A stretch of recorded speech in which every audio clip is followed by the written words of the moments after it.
What up, folks? You are tuned into another episode of Listen in 3D. This is episode number 103. I'm your boy Justin, aka Too Tall for You Fool. And I'm Ray, aka Boundless Society. And together we're both Team 3D, the hosts of Listen in 3D, where we discuss, dissect, and debate the music and albums in the world of hip hop and other genres. Like what you're seeing, like this video, comment, share it around, and most importantly, subscribe. Want to help us out when you do subscribe? Click that notification bell. That way you know when all our videos and shorts go live. So, and we have an episode for you today. I think the only thing that we might be missing in this episode is our hats. I think we should have some Detroit Oh Tiger yeah, hats on, if you know what I mean. Because this is a, yeah, true. I agree. well, at least they're black, but I I was mean, thinking about that. Yeah, well, I mean, so the month of February, the hip hop community likes to honor, well, really, not even the hip hop community, the music community likes to honor this guy. And this guy, phenomenal guy, and I feel like we did lose him too soon. Before we get into it, do you want to say a few words before we get into it, or you just want to get right into it? yeah. Well, when I first learned about this guy, I was 17 years old, and um, I mainly learned from him about him because of the beats that he was producing for quite a few singles, and I was drawn into his production style, and then from there, I just became a fan around 2001, and I've just been following him since then. All right, and who is this guy that we are talking today, and what album are we discussing? So today we're discussing legendary Jay Dilla's album Donuts. So it was released February 7th, 2006, which was his birthday.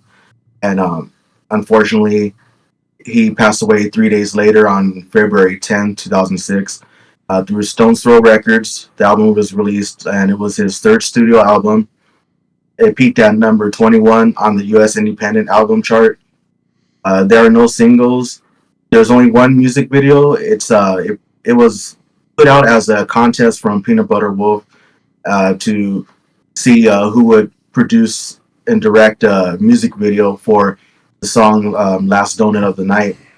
So there was over 150 entries, and one was selected from um, a couple of people out in Sweden, I believe, Mm. and that ended up being the choice for the official music video for "Last Donut of the Night."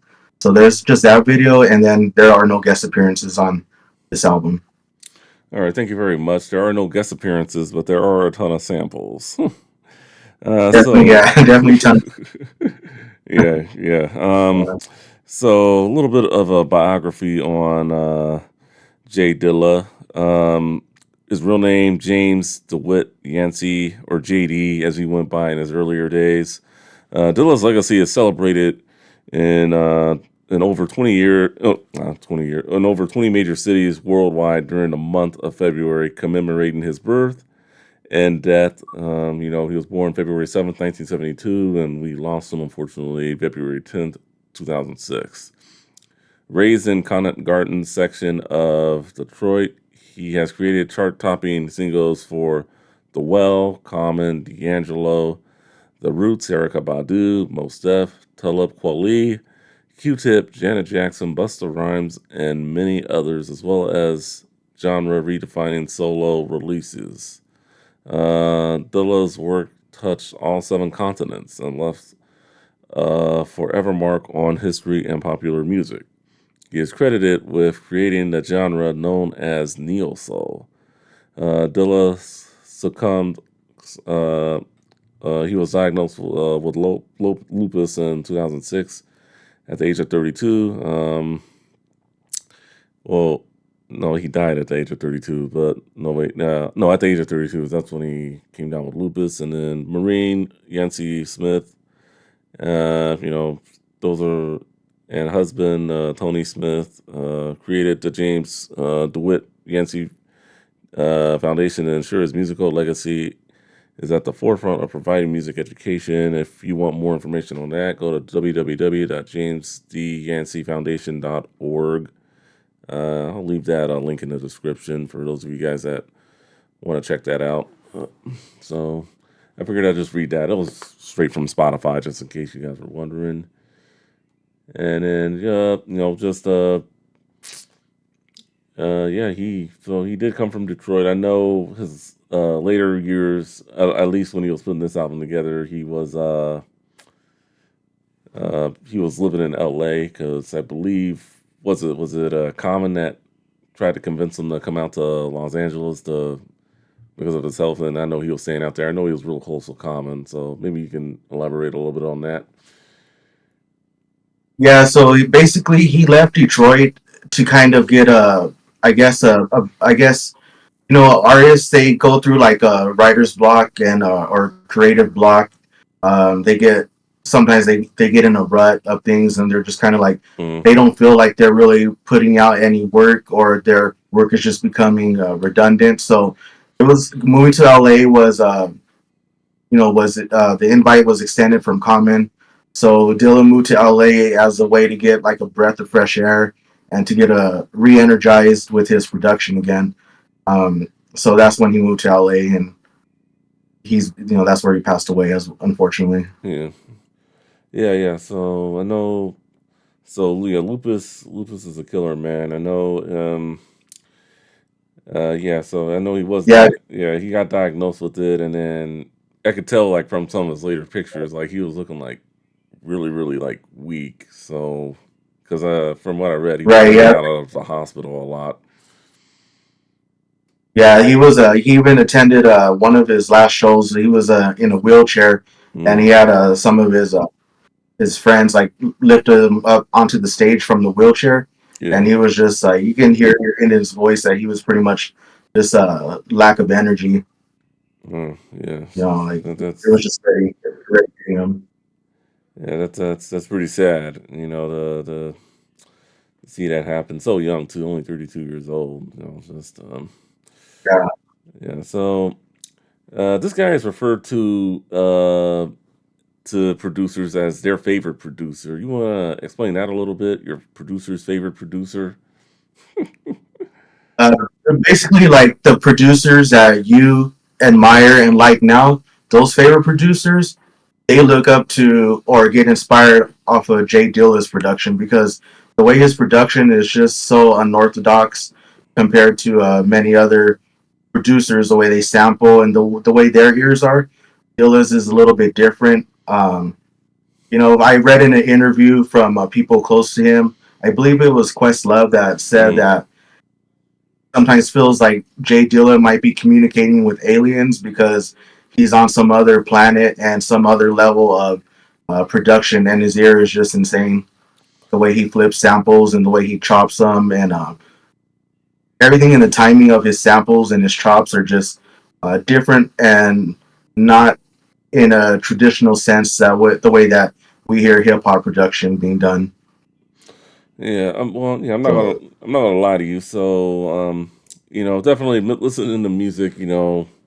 Just throughout my youth, going into my adulthood. I not so much. I didn't really care too much about who produced tracks or whatever, but it's like I think the people behind the scenes just don't get enough credit sometimes, for what they do. So I'm very happy that guys like him are being honored for the stuff that they do behind the scenes. It's like it's like they're not the ones like getting them behind the microphone. They're behind the music production, and I feel that just producers, DJs, I mean, whatever you want to call it, it's kind of I don't know what year it started or anything, but it's just you just don't really see them in the front anymore, unfortunately, which I think is very sad. So, but at the same time, I mean, I'm glad we're honoring him, and just we should do that with like more producers around as well. So because it's like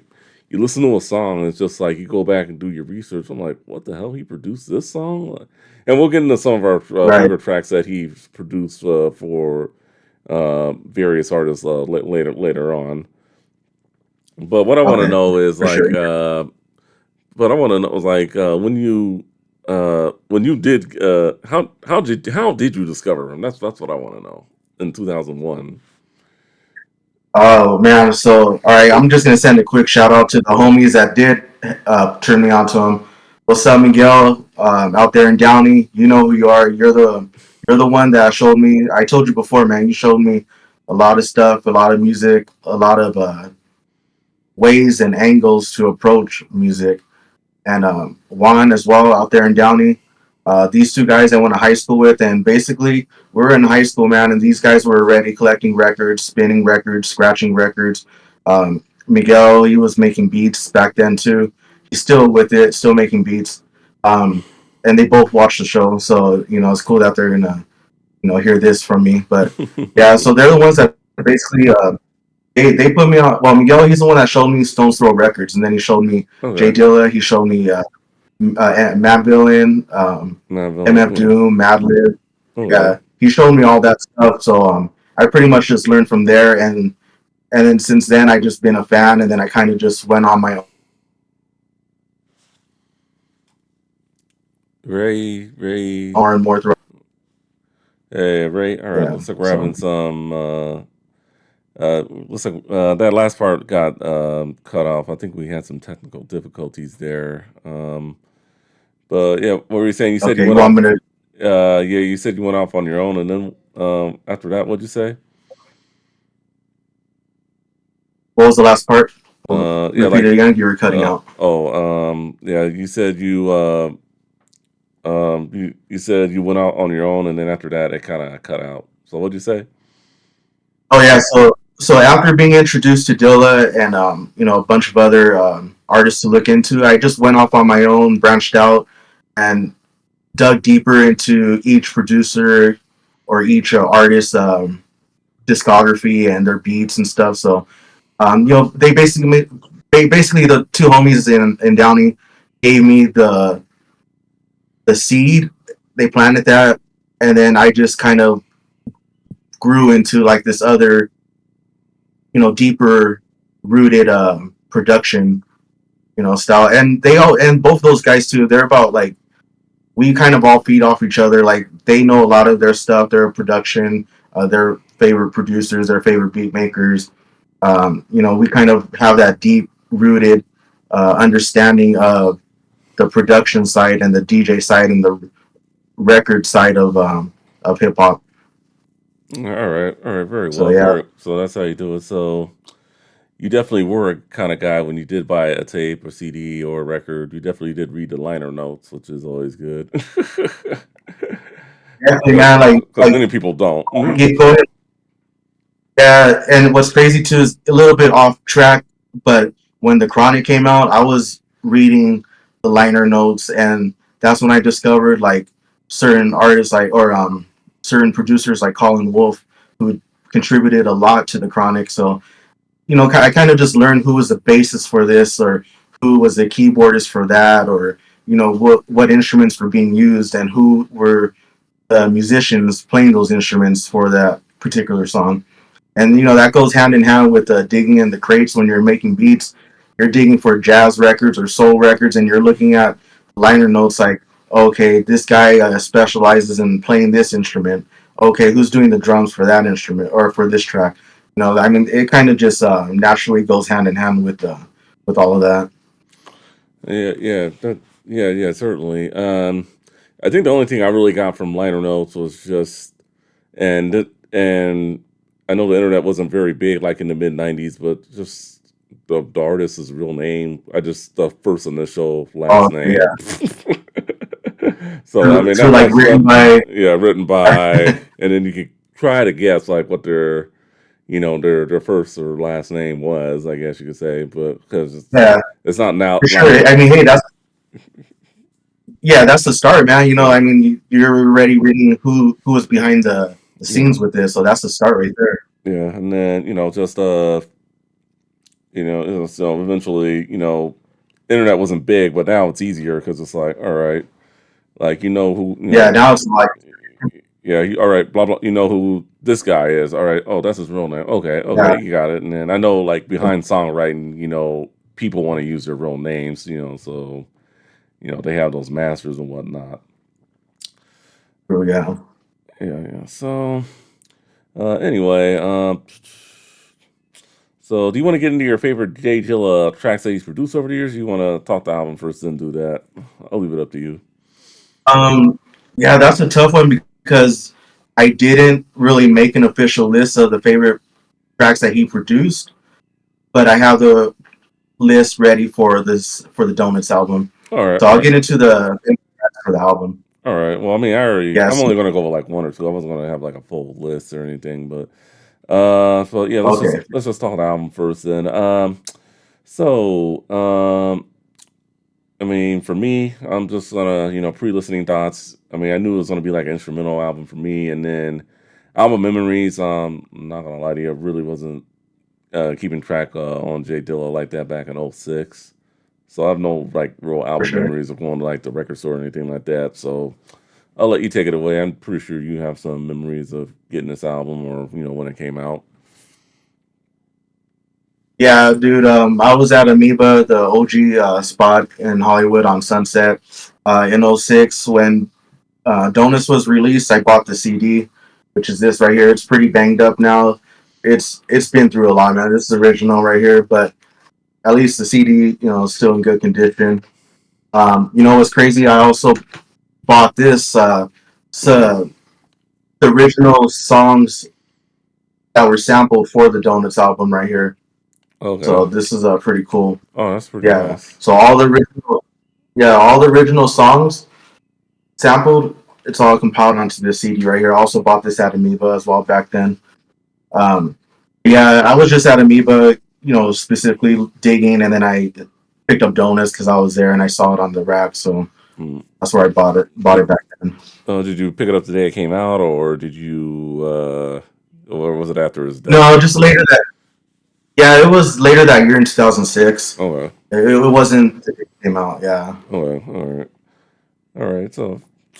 All right. So let's see. Album artwork and theme. So obviously it's an instrumental album.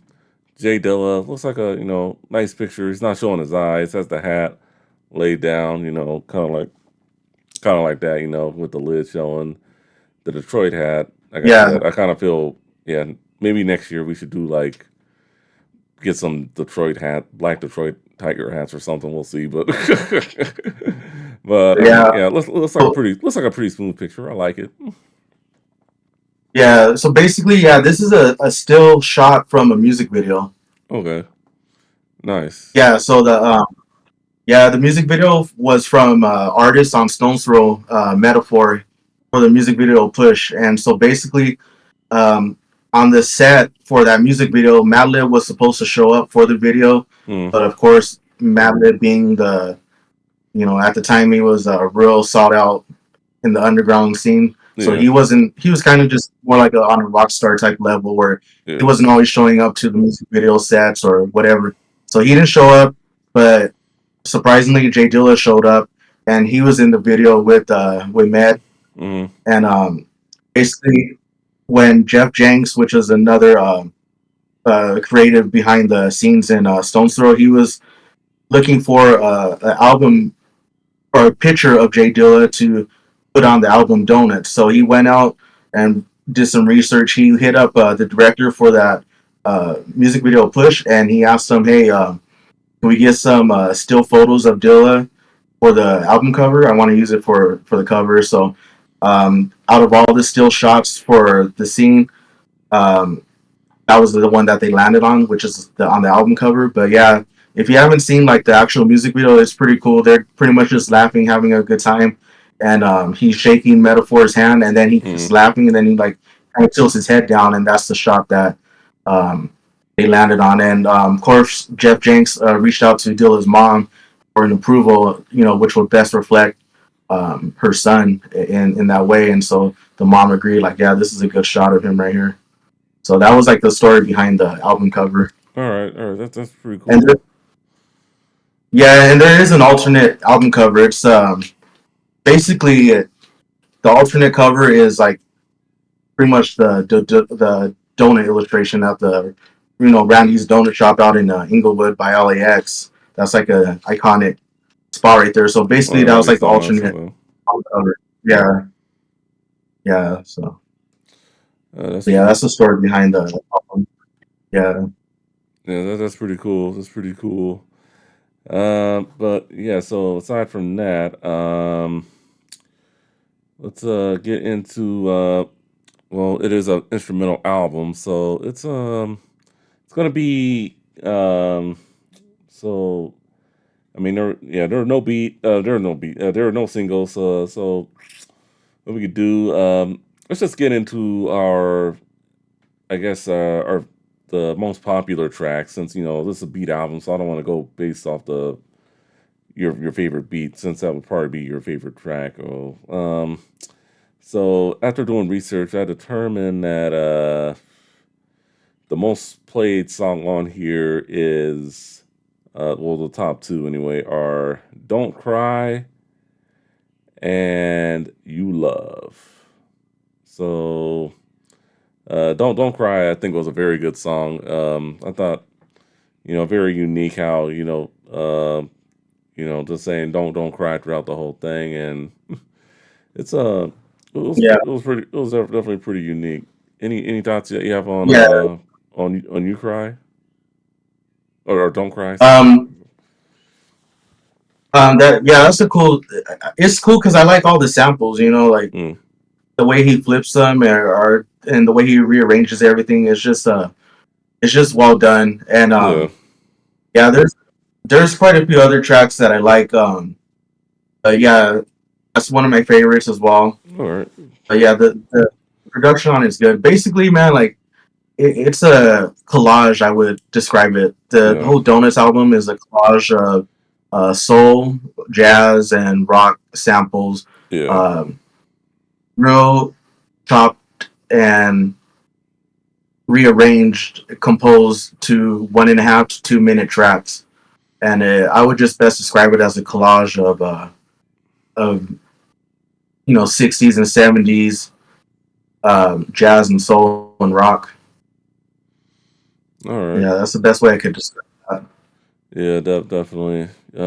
See, so don't cry. You love also a popular track. Also, when looking at least through the Spotify listens, yeah, you love. It's crazy how he used the sample "Love You" and then he calls the song "You Oh yeah, Love." So I thought that was pretty cool. yeah, yeah.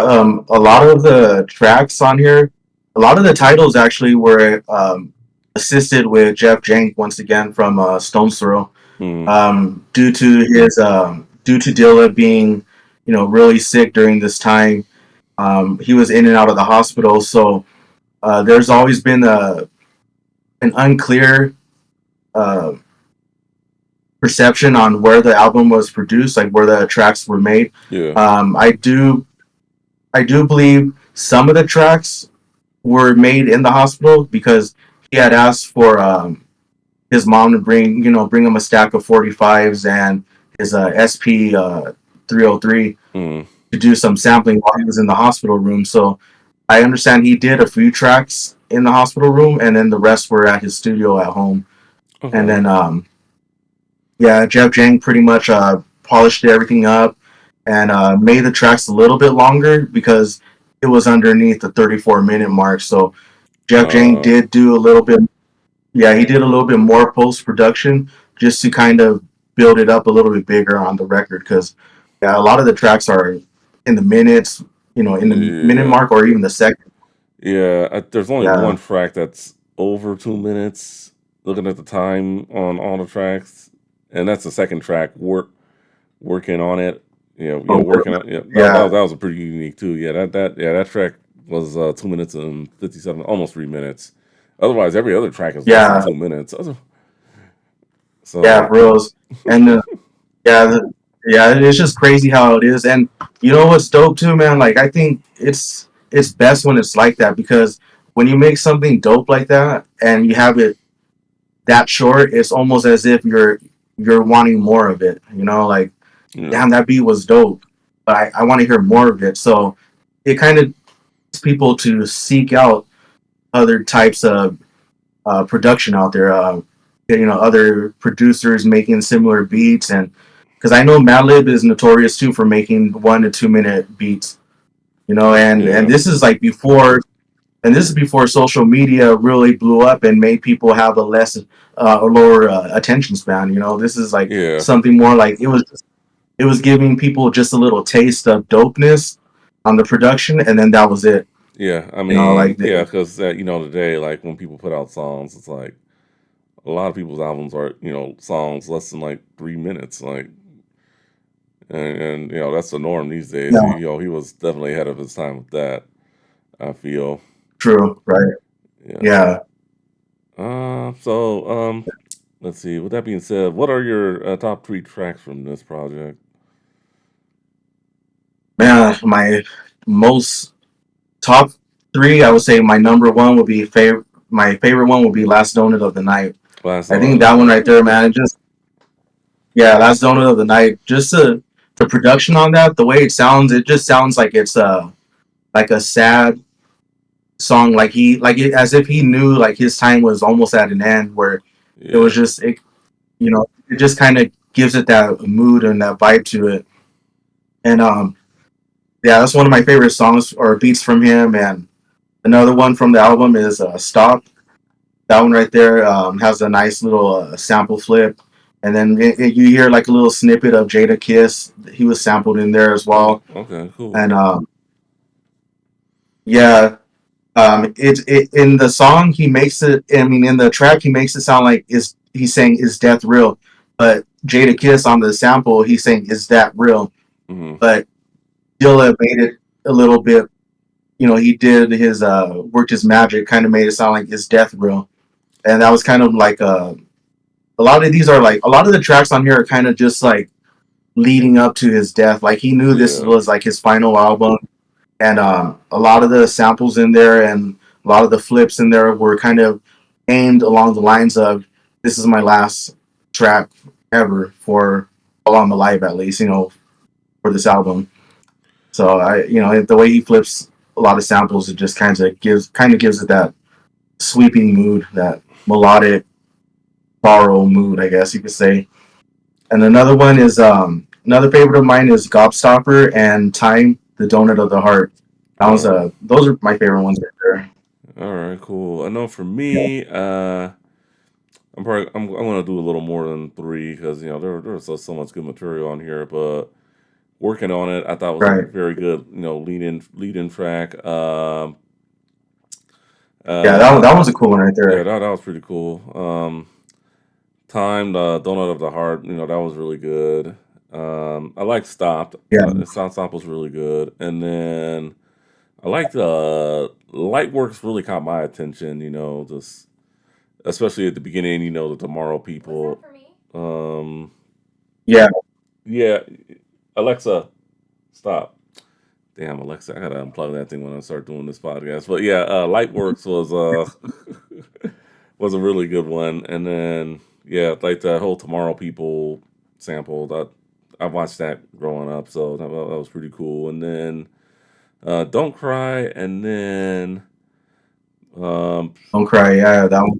and then I think one of the more unique tracks on here is 111, because if you look at the time on that track, it's 1 minute and 11 seconds.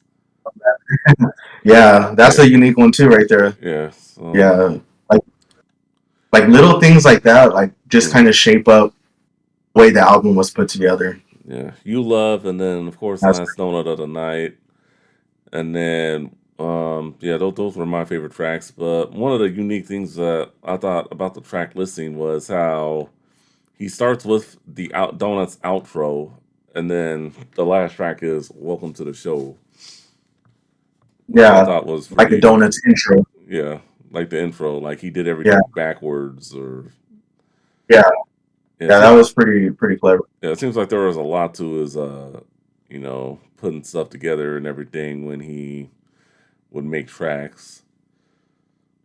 So, Yeah, definitely.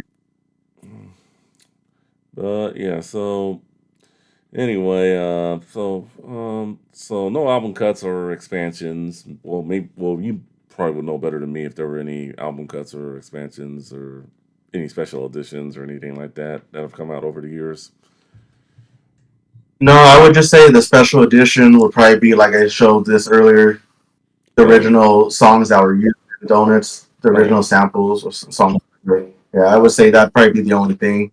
all right, okay, and Yeah. then all right. So, see, before we get into recommendations, what are some just a few tracks? You don't got to name like a whole list. So if you have a list, that's good. But just a few tracks that Jay Dilla has produced for other artists over the years that you've really liked.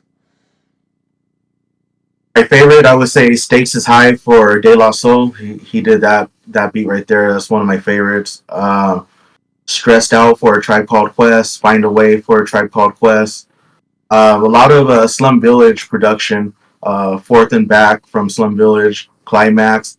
See, Slum Village, they're also from Detroit. That was pretty much Dilla's homies right there. So he was pretty much like within that group of Slum Village. He was, doing a lot of their production in the late '90s for them.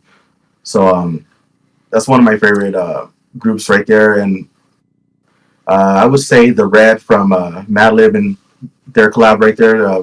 They called they call themselves J-Lib. So Madlib and J-Lib, they did an album. So that song right there, the Red, that beat was pretty dope. Um, the Light from Common, also a good one right there. Yeah, there's too many that I like from him. All right. I know for me, I mean his production credits are pretty cool, but I will keep it brief. I like the song "Once Again" by a Tribe Called Quest. Yeah, y'all. That song, I believe. I think that was a song, right? Uh, it's a music Yeah, video where I think they're running through like a dry cleaners or something like that. It was a pretty unique music video. I hadn't seen it in oh years, yeah, but so that I would have to say that was yeah, one of my favorites from him. And then another one I will go with is "Running" by the Far Side. I had no idea he had did that until recently. yeah, So I yeah. mean, He did a few remixes as well for the Far Side, and the remixes are dope, man. Because the originals from Far Side are nice, but the remixes you could just hear the difference between the original and the remix. yeah, Um, yeah. and yeah, oh, go ahead. Oh yeah, I was gonna say yeah. "Running" was just one of those songs that had that Yo MTV Rap CD. So I would listen to that all the time, and then "Running" was like on that old Yo MTV Rap. So the best of Yo MTV Raps, I guess. So I would listen to that quite a bit, and it was just like wow, I had no idea. So that's a song that would probably have to be my favorite song that he produced. I don't think I've heard them For all. I'd sure, have to yeah, listen. I'd have to listen to some more, but yeah. yeah, for sure. All right. Yeah, he has Recommendations. quite a Yeah. Recommendations. Madlib, Pete Rock, DJ Shadow, and Stro Elliott. I'm not gonna put any of their individual projects. They pretty much the same family. In terms of um, producing and all that stuff. Any recommendations you would want to throw out there? Yeah, for sure. So this other producer, man, he has the same birthday as Dilla and like kind of the same style of beats as Dilla. So, and he also passed away in February as well. So he goes by New Jubbies. He's from Tokyo, Japan, Oh, and okay. yeah, he has like yeah. A lot of people kind of say New Jubbies is like the godfather of lo-fi hip hop Hmm. production, but I'm not even a fan of that term lo-fi. To me, it's just like dope instrumental hip hop. Just it the whole lo-fi thing is something more modern, more in recent years people were dubbing Yeah. those beats like that. Oh, okay. Yeah, yeah, like a lot of trip hop-ish, soul, jazzy, down tempo breaks and beats like that. That's what they started calling lo-fi. But yeah, I would say Nujabi's he's really highly sought out, in that realm. Doctor Hudat, he has a dope album called Beat Odyssey. Check into that one. Nothing but instrumentals. All those instrumentals are at least 3 minutes long, and they're pretty dope. Of course, Madlib and MF Doom and DJ Shadow. I would All say right. those are the recommendations. All right, cool. So I had something from Madlib, DJ Shadow, I definitely have for sure. All right. So you got any final thoughts on this album before we put this episode to a close? It's a good album to check out. I would say it's if you're really into if you're curious about making beats, I would say check out Donuts because that gives you like a little 101 on production and the way you chop up samples and arrange everything. So I would say yeah, check out Dilla Donuts if you're into making beats or Hmm. curious about making beats. Yeah, I definitely say people can definitely learn a lot from him if you're trying to, get into, hip hop production, beat making, whatever you want to call it. Great instrumental album. Definitely look into him if you want to learn more. All right. So anyway, so for Ray, aka Vandal Society, Justin, Too Tall for You Fool, thank you for watching. Thank you for listening. We'll see you all on the next episode. Peace out. Peace.